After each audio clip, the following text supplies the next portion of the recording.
I'm very happy to introduce the final speaker of this morning's session, Rita Strack, who's the chief editor of Nature Biomedical Engineering.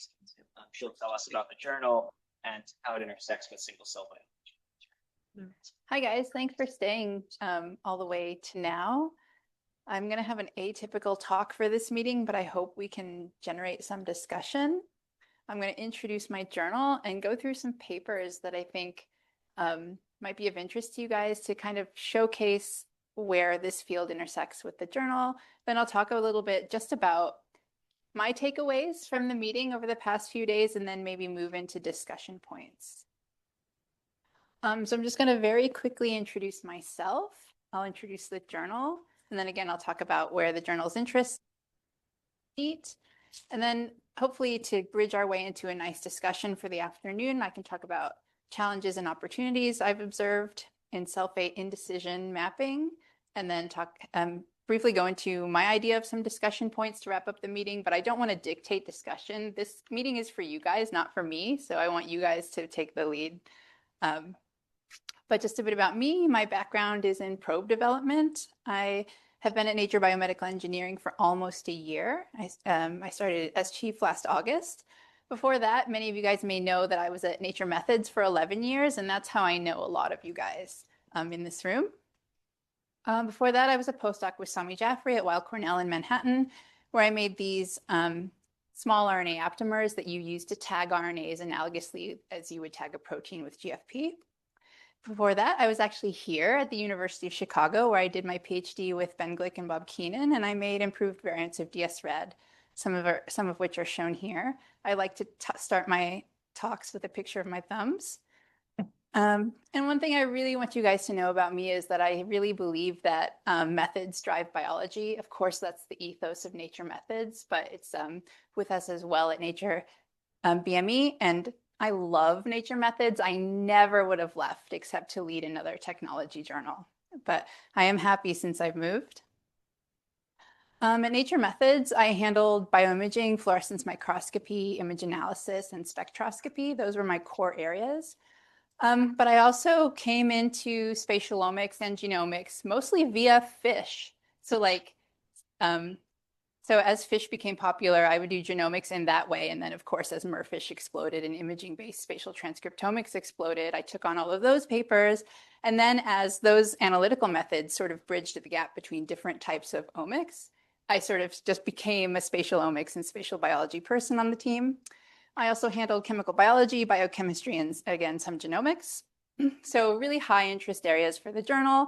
And it gave me sort of a bird's eye view of this field over the past 12 years, I would say, even though Lei Tang and Lin Tang, our genetics editors, would have the most direct sort of influence on this area. At NBME, I'm a generalist now, but I handle, if I have specialties, it's biomedical imaging.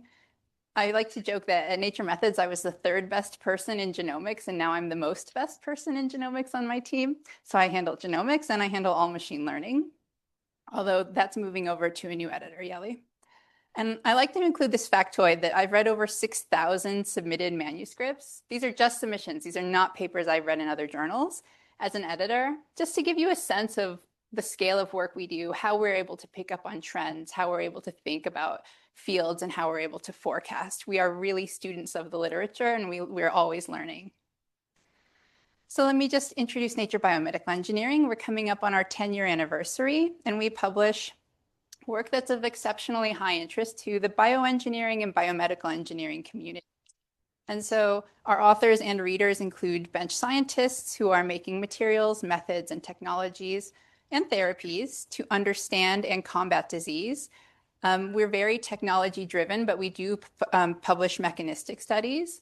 I would say 99 out of 100 of our papers have engineering. And it's funny because I'm going to highlight one paper that doesn't have any engineering, but most often we have a hardcore focus on having engineering in our papers. Again, so I'd say a lot of bioengineering falls into this category. We also have more, maybe what you think of as like classic engineers coming from electrical engineering and mechanical engineering, but working on biological problems, who are making things like medical devices and procedures. One thing that's special about us is that we really want clinicians, most especially physician scientists, people who can develop an IND and get a technology to the clinic to read our journal. And that sort of makes us special in the Nature portfolio. And the reason for that is we want to see the technologies we publish improve human health. So we really try to prioritize technologies that are actually going to make it to the clinic versus maybe sort of being a neat trick. And yes, so we really are focused on improving human health. I just want to quickly introduce the team because of course I'm the chief, but I don't do any of this work myself. Valeria and Jenny, you guys might work with in the future because Valeria does stem cells and organoids. Jenny does gene editing and imaging. And we all work together, but I'm just very loosely saying how we work. Jinyu, they're based in London. Jinyu's based in Beijing. She's our immunologist. Philippe, maybe some of you know because he used to do genomics, but he's our cancer biologist. Philippe, Alessandra, and Sadra are in Berlin. Alessandra may not intersect as much with this community, but she handles diagnostics and tissue engineering. Yella is our newest editor. He's in New York with me, and some of you may know him because he was in Chris Voigt's lab at MIT before joining us, and he's doing synthetic protein engineering, and he's taking over machine learning from me very slowly. And Sadra is actually full-time at Nature Reviews Bioengineering, but I get him 1 day a week, and he's sort of a generalist. But because we get so much nanomedicine, he handles a lot of nanomedicine at the journal. I'm not going to read you this list of things within our scope, but I just want to say something that surprised me. So our scope is vast. We cover a lot of areas, everything in bioengineering and biomedical engineering. But when I was studying the journal to join or to try to be chief, I thought it would just be devices, robots, implants. That's a very small fraction. Of course, we cover those areas. Those are bread and butter areas for the journal, but we are very molecular. So actually lots of stuff I saw here overlaps with what we publish at the journal, especially things we saw today, work from Peter Sim's lab. So I think there is a lot of synergy potentially. So I want to get papers from this community. I can just say that. But what are we looking for? We're looking for a really remarkable degree of advance. We want every bioengineer and biomedical engineer to look at our papers and say, ooh, that's new. That's cool. We want to have that level of impact. We are a technology journal. Almost all of our papers have a technological or methodological advance, but sometimes we publish things that are purely applicational or publish because they are much better than existing works. And again, our emphasis is preclinical, translational, and not as much clinical, although the idea is to move things to the clinic. Once things are in clinical trials, the engineering is usually done. So those are more for Nature Medicine than for us. But we want to publish things that have broad and direct implications for human health and disease, both understanding and treating. Our papers, we only publish articles. Our papers are each like a 7-course meal. So we're looking for breadth and depth. And of course, technically sound papers. I've already been asked this a few times, even at this meeting, and I get asked this question a lot. So as far as the technology journals go, how do you know where you want to submit your paper? Where do these things sort of exist? And like cell states, maybe they exist on a continuum. But maybe I can clarify a little bit for you. Although I will say from an author perspective, it's not clear. And even us as editors, we talk to each other about papers a lot. Like, oh, I don't think this is quite right for NBME, but does Nature Methods want it? Oh, we call these consultations. We get consultations from Nature Medicine and Nature Biotech every day. So we are talking to each other about papers. If it's not a good fit for one, maybe it's a better fit for us. So Nature Medicine, they're really clinical. They've moved away from technological advances, actually really more into clinical work. So very often, if a paper here has too much engineering, it will come to us instead of them. Or if any single reviewer says not clinical enough, that's kiss of death at Nature Medicine, it will come to us. Nature Biotech, so in the areas where we overlap, so this is the spectrum from the clinic to the bench, and I'm using the pipette for basic research to indicate basic research. So in the areas that we overlap with nature biotechnology, we overlap almost perfectly. So CAR-T, gene editing, many areas in which we overlap perfectly. So you could submit to us or you could submit to them. I will say Nature Biotech is upstream of us. We tend to get more papers coming to us from them than the other way around. I will say, in terms of how we differ, Nature Biotech doesn't publish any medical imaging. We're the lead journal for that. They don't publish devices. They don't publish diagnostics. So we differ in our scope, but in the areas we do overlap, like genomics, very high overlap. I will say Nature Biotech really prioritizes first in class, whereas we pay more attention to like practical performance gains. So those are some slight differences, but again, it's subtle and it can be confusing. Nature Biotech and Nature Methods, they have almost perfect overlap in terms of the research papers they publish. The way they differ is actually largely in the magazines. So Nature Biotech is obviously very interested in biotechnology, and that's what they're going to highlight in terms of comments, reviews, perspectives, whereas Nature Methods is totally methodologically focused. And Nature Methods is exclusively focused on methods for basic research. Where this gets confusing is, let's say you have a method, an improved RNA velocity. If you use that technology to study development, that's Nature Methods. If you use that technology to study cancer formation, that might be us, especially if you find something that's druggable, if you find something that's good for staging, if you find something that's good for diagnostics. So just that subtle difference, the technology is identical, but the application is different. That can mean the difference between NBME being a good fit for you or Nature Methods being a good fit for you. And what I like to say is it is confusing. From an author perspective, I understand it's confusing. Talk to me about it. You guys are all welcome to email me about your papers. Barb, who's chief of NBME, she's my friend and mentor. Joao's my mentor, and Allison, of course, is my longtime friend and mentor. In Nature Methods, we talk about papers. I'm happy to help you find a good fit. So don't be shy. Don't be shy to talk to me. Don't be shy to pitch papers to me.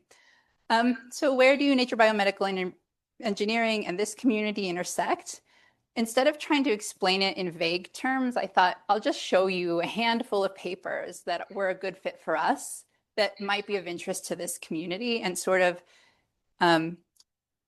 reflect the types of talks I saw here, the spread of talks we saw over the past few days. So this one, again, and almost all of these papers are before my time, so I wasn't involved in the editorial decision making. But this paper is just an algorithm, not just, this is a straightforward algorithm for data dimensionality reduction. So we do publish papers that are not clinical, not translational. The way this fits with us is not only do they look at single cell RNA sequencing, but they're looking at CT, they're looking at EEG, and they're looking at wearables. So this is going to be of high interest to an engineering audience. I don't know what happened here. I don't know if anyone knows about this, but this one's sort of a dud for us, only 34 citations since 2021. So maybe this doesn't actually work well, but the paper is compelling. So this one is, so we have all these general ideas about what we want. This one is a weird one. And I remember when we, at Nature Methods, we read this paper and we were like, why did NBME publish this paper? So this is Gene PT, and it's using large language models to help analyze single cell RNA-seq data, basically. And there's no clinical component, no diagnostic component. This could have been just transplanted directly into Nature Methods. And I actually don't know the answer to how Pep ended up getting this paper, but I think he must have just recruited it.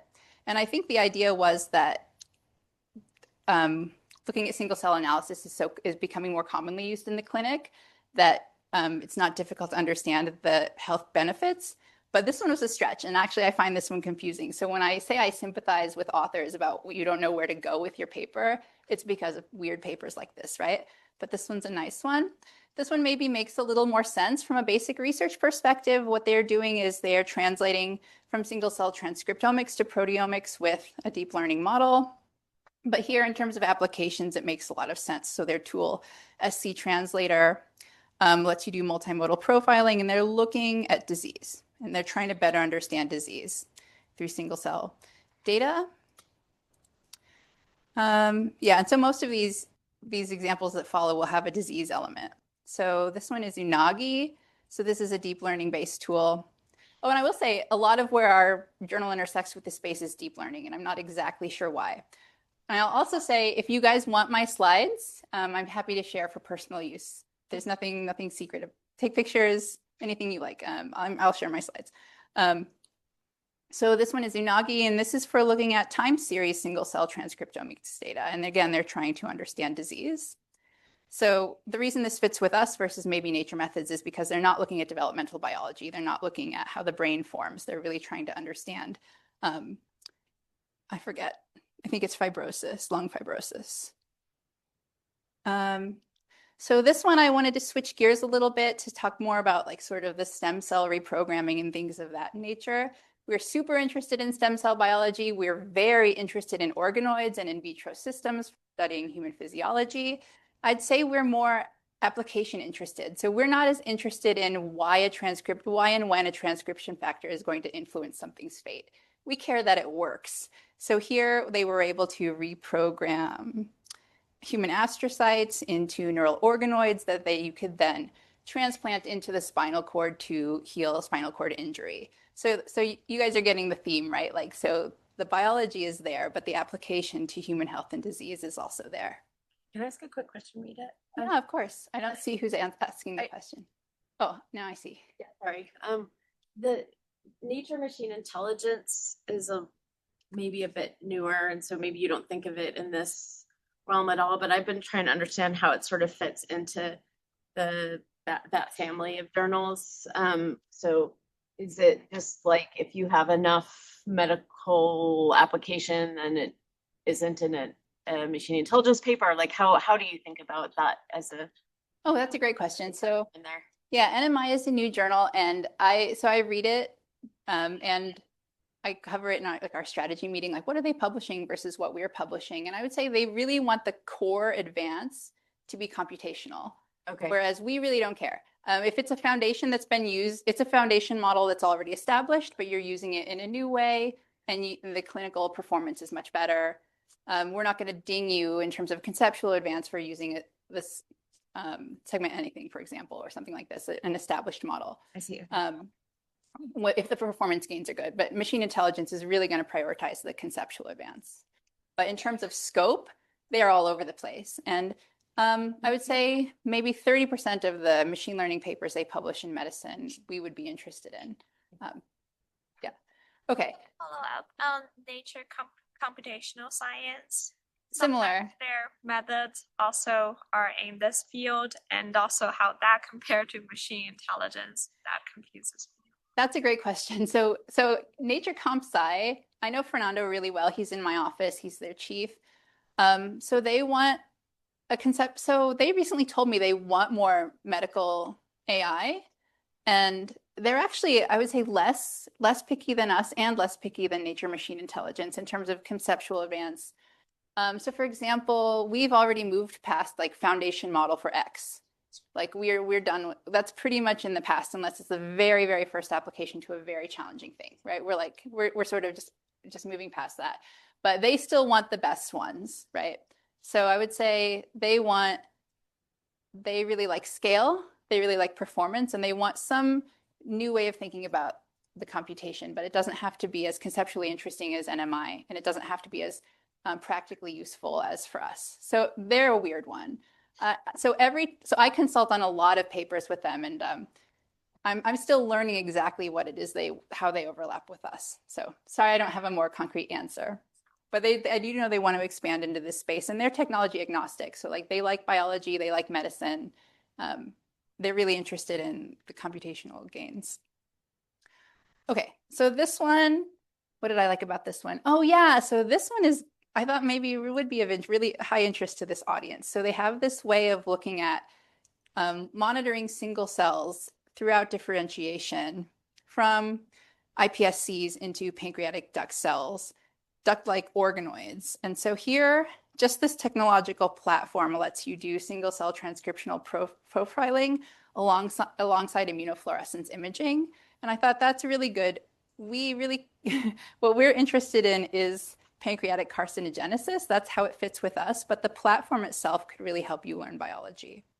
And this combination of genomics and imaging, which I'll talk about a bit later, I think is powerful. Again, application. So this is a lineage tracing paper where they develop a barcoding strategy, and their application is looking at RTs and how they behave in vivo. So again, you can see the technological advance has implications in human health. I'm almost done with these. Oh yeah, so this is the one paper that has no engineering. This is just a study. When I find these, I'm like, oh, that's my needle in a haystack, because we really try to prioritize engineering in our journal.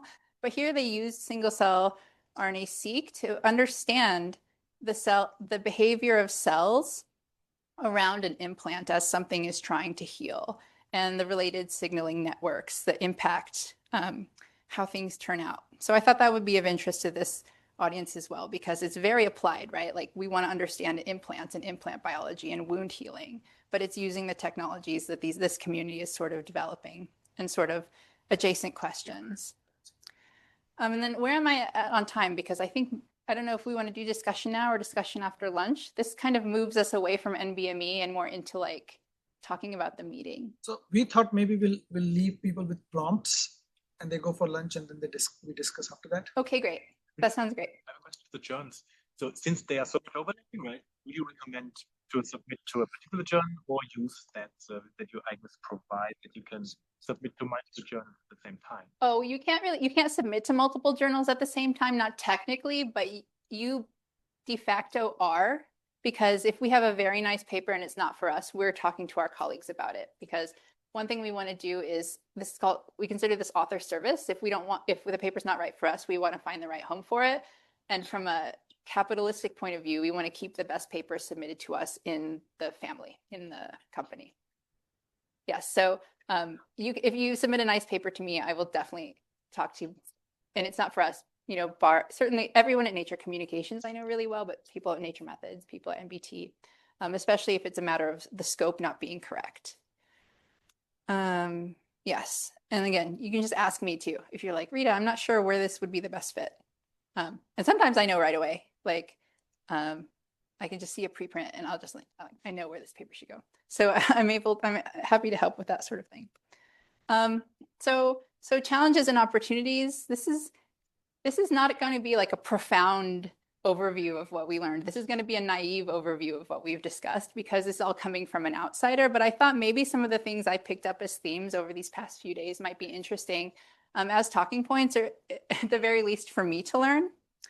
But you guys all know about this idea of the cell as a bag of RNA, and it's really clear how that's influenced this community for better or for worse. I would love to see the community move away from this idea. Maybe we can talk about that a bit more. I think it's been extremely useful for making atlases. We have a lot of atlases now, but is it still a useful construct for looking at dynamics and understanding sort of the complexity of biology as things move and change and exist in tissues? So I also thought, I've sort of been looking at this field for a decade. So what's changed and what's still the same? And please don't take any of this critically. Biology is extremely hard, and I think everyone in this room is doing the best they can to handle it in the ways they can, and many ways are reductionist. But I'll say we're still thinking of cells as a bag of RNA, for better or for worse. Obviously, biology is much more sophisticated and complex than that. We're still figuring out the ways to deal with confounding effects, like when the first talk was on cell cycle, like, oh, you need to pay attention to how big your cell is. This matters. This is something, in my first year at Nature Methods, I had this beautiful paper from Lucas Pelkmans and Prisca Liberali saying exactly this. It's like when you're doing image-based phenotyping, your results are going to be completely skewed by where you are in the cell cycle. And they developed this beautiful imaging-based method to classify your cells so you could deconvolute the issues from one thing from another. So this is a problem that has been affecting the single cell biology community for a long time. And yet every few years, it sort of pops up as an aha. And I'm like, why is this happening? What's this disconnect? So that's something that struck me. It's important, right? We either need to talk about this more openly. Is it a well-kept secret? Or it's like a well-understood secret that people are like, this is probably confounded by the cell cycle, but I can't really fix it. So I just have to live with that knowledge. So what's happening there? And then this didn't come up at all at this meeting, but I was reminded about it because I recently read this really beautiful perspective about how dissociation artifacts just from dissociating your tissues are skewing your single cell RNA-seq results. and how we haven't found a better way to deal with that, even though there are gentler methods, fixation-based things. People are trying. It's not for lack of trying, but this is an artifact. So like, what are the observer effects in single-cell RNA sequencing and fate mapping? What are confounding effects? I think it's very clear to me from this meeting that these are still open questions. And so I'd like to think, how can journals help with this? What can we do? How should we be thinking about these problems? It became very clear to me that we're still dealing with the curse of dimensionality. So when I was at Methods, this came up again, sort of biannually, maybe you would say, where someone would write to me like, Rita, single-cell RNA-seq does not meet the assumptions of PCA. This is bad. Everyone's doing it wrong. Everyone should know this immediately. So we're like, oh, this is important. We send it to reviewers. We've known this since 1971 from this important paper. And so there's this gap where the problems that we know about in this community, the people working in hard maths are very simple to them, are not being propagated to the people developing the technologies to analyze data. And so we have these independent discoveries of things that have been known since the 70s, for example. And the problem, what scares me is not this community. You guys are using these tools to the best of their ability, but the RNA velocity technology has been used by something like 4,000 labs. Are all of those biologists aware of these assumptions, these caveats, these limitations? Are they doing sound science? Exactly. So again, maybe journals have this opportunity to, maybe journals are the bridge between the developers and the users, right? And so it's impossible to publish the negative results. That's why they keep getting discovered over and over. Yeah. Fair enough. I would also say, you know, crappy but very nice looking analysis is highly rewarded. And it's something all computational-ish people struggle with, right? Like, we know a lot of, okay, no, like, we see stuff all the time that we know that you could do it much better, but no one would care anyway, kind of, you know. And even if the results actually mattered, it's really hard for anyone to put in the effort in reviewing and editing and everything that it would take to actually bump the level up, I think. Okay, that's a fair point. And I think, yeah, maybe, again, so like at Nature Methods, we always did care about the devil in the details. Like I thought your preprint should go to Nature Methods when you talked about it. Because I think we do care not only about methods, but about things that are methodological and about doing things the right way. So NBME, Nature Methods, certainly we have this, let's do things right.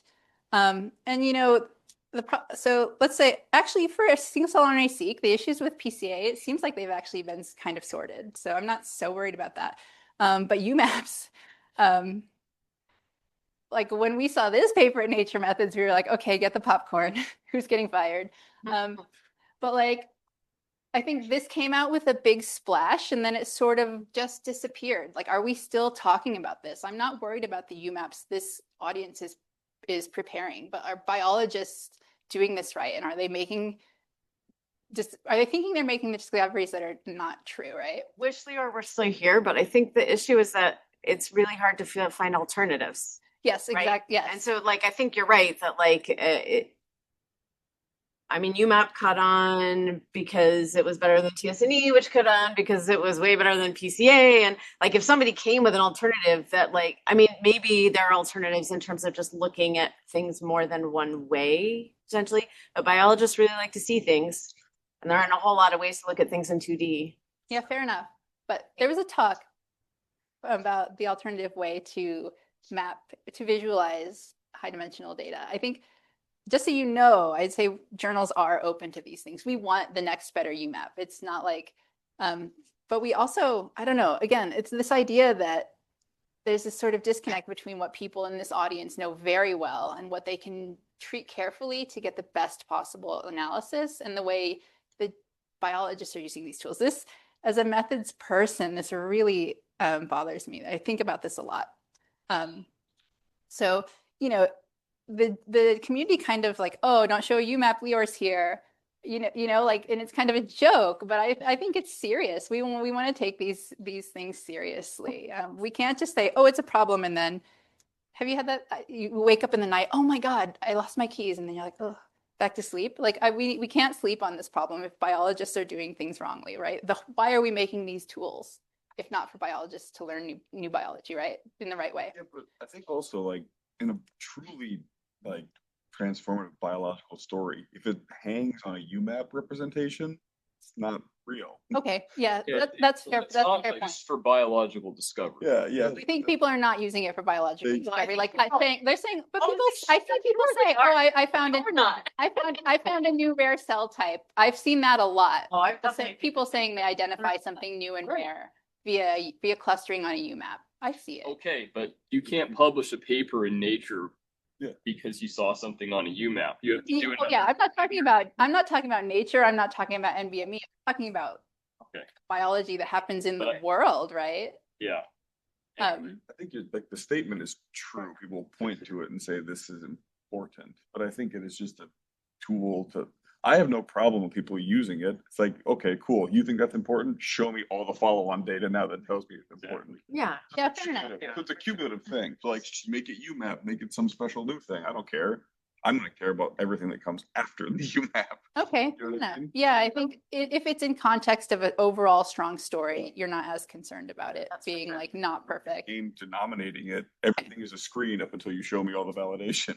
Yeah. So yeah, I think No, okay, that's a good way to think of and I it. do love all this. I think that what Lior does is really important. Like, hey, know the assumptions and know why this doesn't work and know what you can and can't say about something.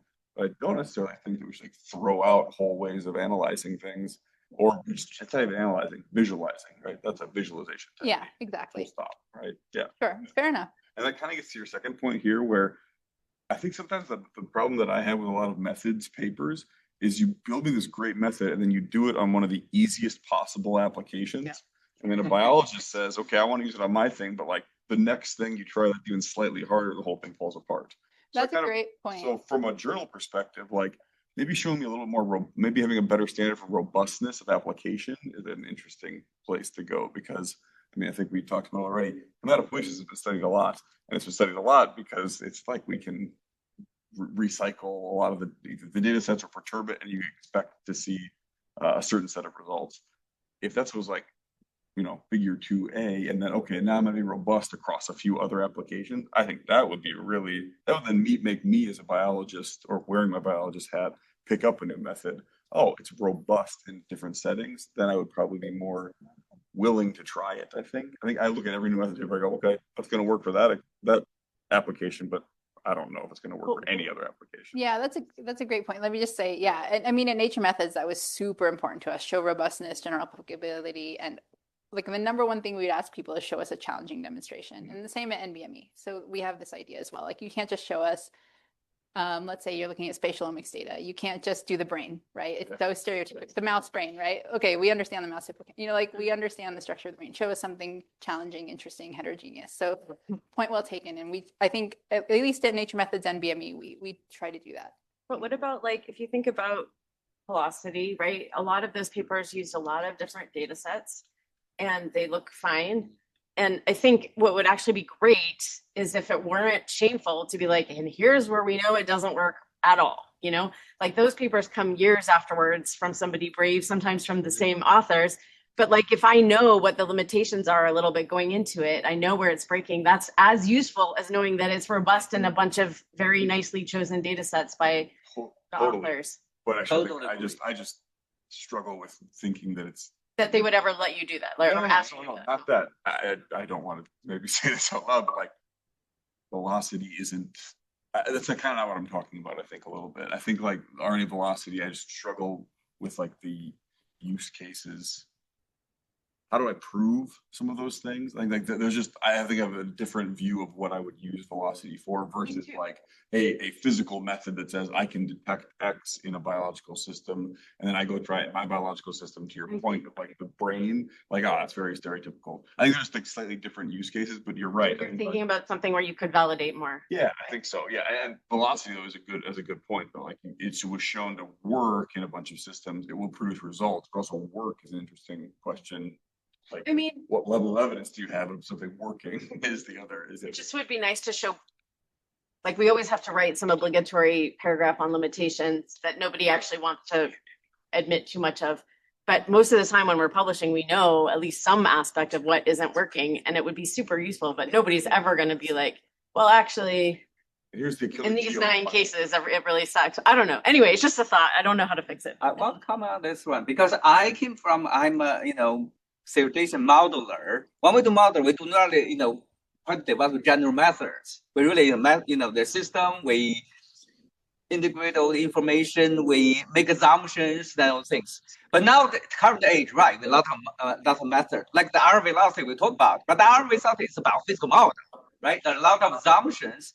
Then, when it doesn't work because assumption breaks. So that's where, the user need to realize that. That's where you find a new biology. Actually, in our last year, we have a paper, we show that, right? Why this break? We see that, look at the hematopoietic stem cell data. When it breaks the wrong direction, because there's the degradation is not constant as in the ring model. From the data, we see that. Then if you check literature, it turns out this genes are regulated by microRNAs. So you see, when it breaks, actually tell you something new. So that's the right way, I think the way to use those methods. It's not just, okay, someone give me the package, crack the machine, get something, publish. This is not useful. Yeah, I totally agree with that. The idea if you're going to use something, you should understand the assumptions. But I think there's a lot of people just run out of the box. Yeah. Okay, so also I'll just say again, at Methods and NBME, we do try to push our authors to tell us about failure cases, the limits of their methods, the best types of samples, the quality of data you need for something to work. Sometimes that comes out through peer review, but we do try to push our authors in that way, again, to get towards robustness, to get towards reproducibility. It's very hard. Every single paper I line edit, I have to push my authors to tell me caveats, limitations, considerations, failure modes, and the future technological advances they're pursuing immediately to improve the method they just published. I have to push my authors every single time. So at least you can know the editors are thinking about that, even if it's only in the form of a paragraph in the discussion. Yes, but I totally agree with you. And I mean, yes, the best way to publish methods papers is a different conversation. Let's see. So some more observations from this meeting, and I don't think these are necessarily big talking points. Maybe some of you guys could just talk to me about it. But I think there are people across the spectrum of science and math, biology and math here.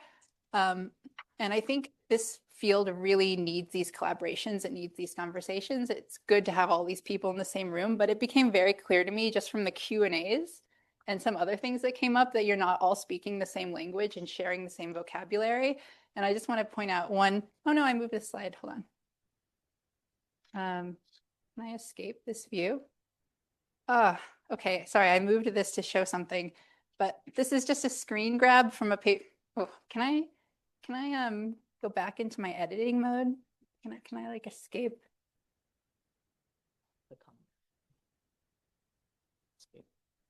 Okay, sorry, I just want to move this back.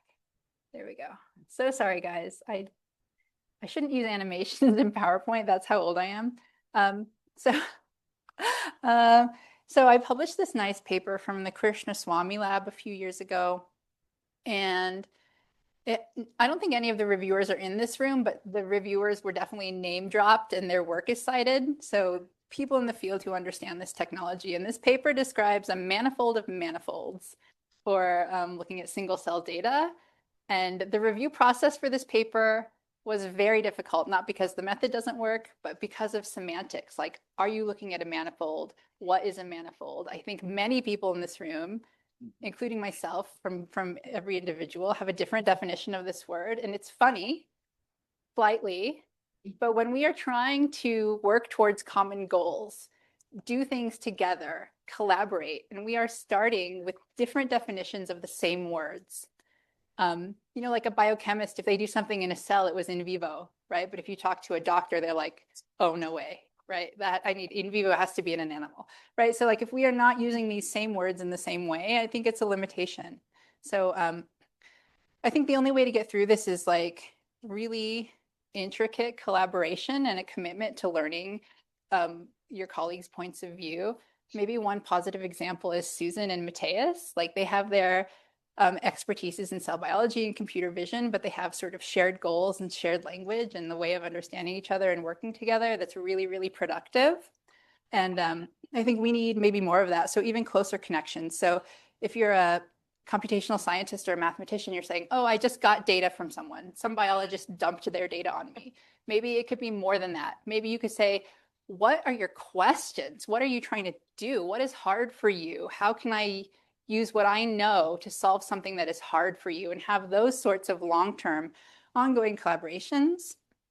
Another thing that really struck me is that I was very naive about cell states and how many of like this, you're looking at someone who only learned the term hybrid state 3 days ago. So I'm not like in this field, but I'm really appreciating how cell state is ambiguous and how hard the problems you are trying to solve are. And I guess I had this question of like, in terms of biology, do definitions matter? I think this morning it came up like, do cells have a transition state? That could matter because again, the definition that language defines is it's transitory. And then sort of a metastable hybrid state, does that matter? Is that interesting biologically? I think yes. So I think in some ways definitions matter, but in terms of like what's biologically happening, how can we use those to our benefit? And then it also just struck me like, are there as many cell states as there are cells? Like you're unique just like everyone else. Like, is that the complexity of the problem we're dealing with? I don't know. I don't have an answer to that. Maybe you could talk to me about that privately. But I mean, there are as many fingerprints as there are fingers, but we still have ways of categorizing them and understanding them. There's still useful features, right? We have like it can be, both things can be true, that there can be useful ways of categorizing or of structuring an infinite space. True. But it's like, yeah, it's like what level of granularity do we need to understand something to understand biology? I guess it's going to be very question specific in that case. But I guess I was just like taken aback by sort of the complexity of the questions that can be asked. Ian. Oh, at the end of this slide would be natural pause point. Okay, perfect. And then we talked more about RNA velocity at this meeting than barcoding based strategies for lineage tracing. But I'm wondering, like, there was a while when these technologies were kind of intersecting to look at different scales. Is that still happening?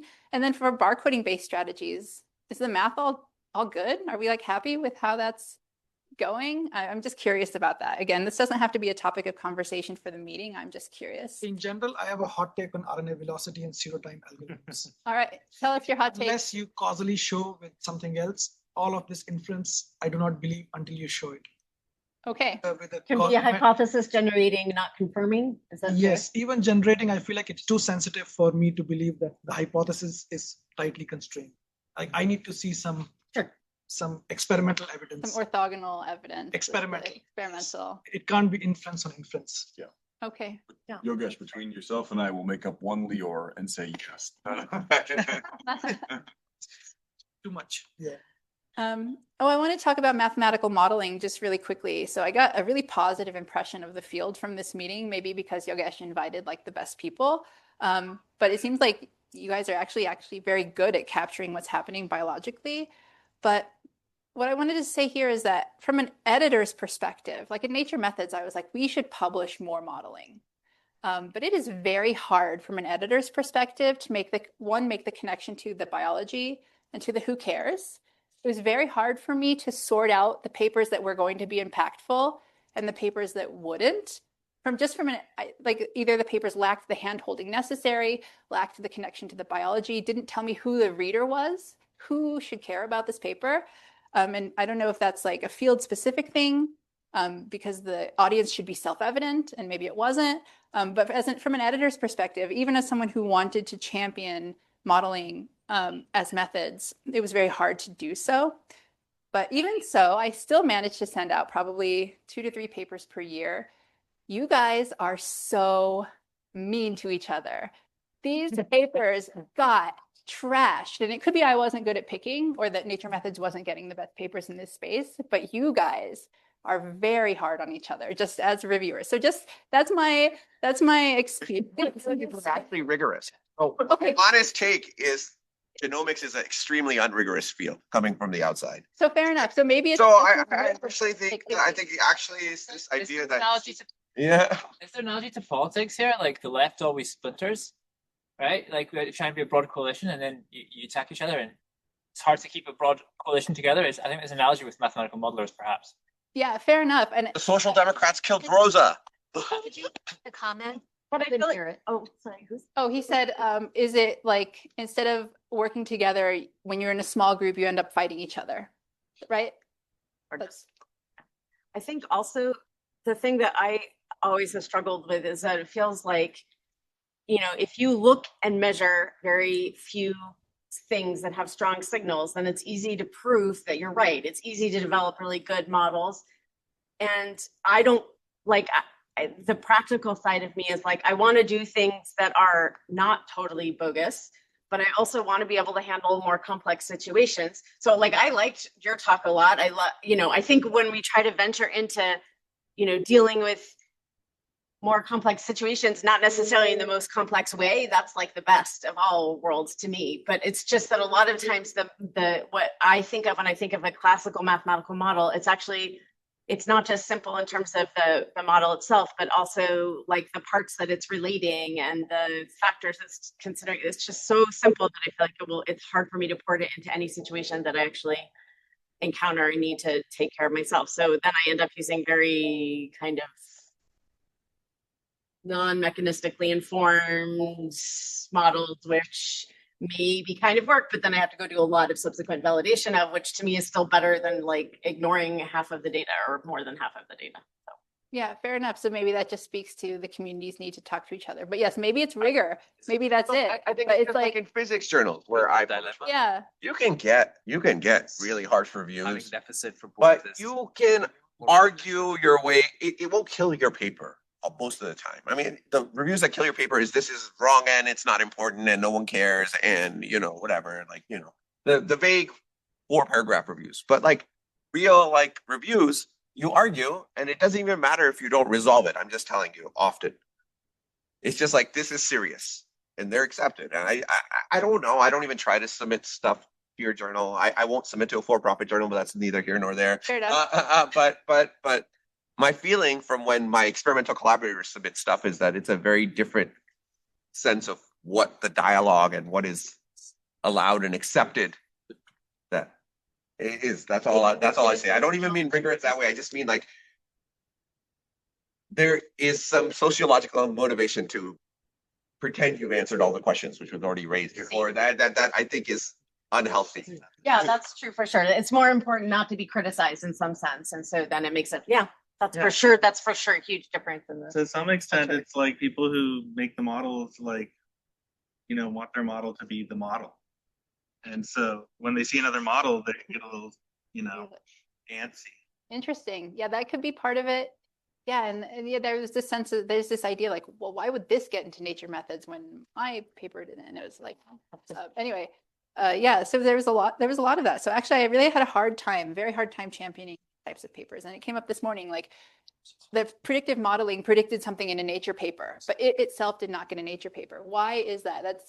I feel like that disconnect shouldn't be there, right? Like the modeling is just as important as the experiment, or at least it should be combined, synthesized. And then in addition to that, sorry, I'm taking way too long, but like, so can we connect the modeling with the biology to answer this who cares for an editor? The who cares, who's gonna read this with excitement? We editors think about that.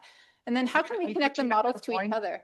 I'll quickly add a point which my postdoc mentor used to say, and I think it captures what you're saying as well, that the genomics community is united by a common goal, gene and their function, and it's a little bit more united community.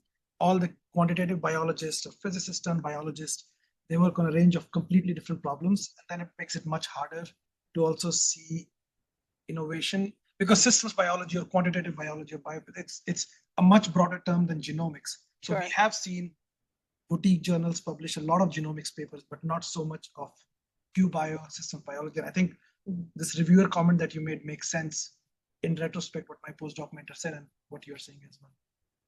Great, thank you. So then in addition, I was like, okay, so are all of these models like functioning in a silo, or is there a way to like connect your model with your model with your model to learn something greater that's true about developmental biology, for example? I'm not sure if that's possible, or if even people are thinking in that way. There's work at University of Connecticut trying to compose computational models, even if they have different mathematical formalisms underlying them, by defining the proper interfaces. And that's specifically like out of labs trying to do like quote unquote like whole cell model simulation stuff. It's relatively recent, but that is an active frontier that is getting funding right now. Okay, perfect. Yes, I want to see that. I think that's a good direction for the field. And then just like in practice, I thought one theme that emerged was that seemingly similar cells have distinct phenotypes. We saw it in Katie's talk where some cells are able to be differentiated and others aren't. In Julie's talk, some cells are able to migrate well when some cells aren't. And the talk yesterday on metabolome profiling, how these ostensibly very similar cells have totally different metabolomes. So, an open question I think is how to best understand this functional heterogeneity. And in terms of applied work, of course, I'm thinking very applied. What can this tell us about if something is druggable or if it's resistant or if it has transformation potential? How can we think about this in the context of health and disease? And one thing I liked about this meeting is that we've had very little talk about machine learning, and no one has told me that like a foundation model is going to be like the solution to this problem. So I found that A+, guys. Oh, so we can go to lunch, but I just want to talk maybe about what journals can do for the community. We can publish papers describing best practices. We can publish benchmarking papers. When a method needs to be done a certain way, we can uphold the method to that standard. And maybe something that boutique journals can do is maybe publish 2.0 versions of methods that are much better. It may not be splashy in terms of being like, this is new, but if it works much better, we can still prioritize those. So you guys can talk to me about what journals can do. And we can talk, but maybe, so when I thought about benchmarking, I was like, surely someone has done RNA velocity. And sure enough, I don't know if you guys know these authors or if any of these authors are in the room, but I wonder what we've learned, if we can learn from this and what we've learnned. Sometimes benchmark can, send the wrong message or confusing message. Oh, interesting. So that's benchmarking. What you focus on, right? Yeah. So I mean, ideally through the review process, if you get the right people, you would have the benchmarking studies tell you something true, right? If the design it's just that it can be very constrained. Like you're looking at, when you benchmark, you have to pick. Yes. Right. And so that constrains. It's fine. Like it's not bad. It's just maybe how people are using it or want to use it is much broader than the thing they're measuring. Right. Like foundation models are a huge thing. And then they benchmark on like a few problems that are relatively well understood. So yeah, fair enough. I don't know, as a potential. Right. Exactly. Still totally variable. Or if it or it's just out of benchmark. Yeah. Because it also is hard to benchmark a lot of these because it requires the data. Okay, fair enough. But yeah. I mean, I think benchmarking can still be valuable for the community. And but if it tells you the wrong thing, if it tells the reader the wrong thing, obviously that's not good. But maybe this is a good time to pause for lunch.